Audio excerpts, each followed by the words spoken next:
ملك السعودية هو اللي حاصرنا، مو أمريكا.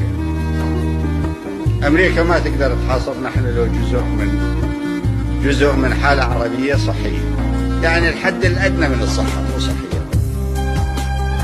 تجي أمريكا غير تضرب، ما هي ضربت هي 33 دولة، شنو خومة تبخرنا.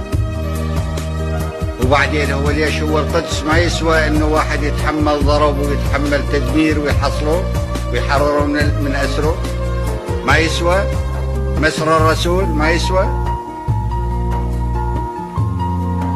شو وقت تهتز الشوارب؟ لو بس ادري شو وقت تهتز الشوارب وشو وقت الناس ينتخون. اذا اقدس المقدسات ما ينتخون. ما قرينا بالتاريخ انه العربي يتحمل مثل هذه المهام.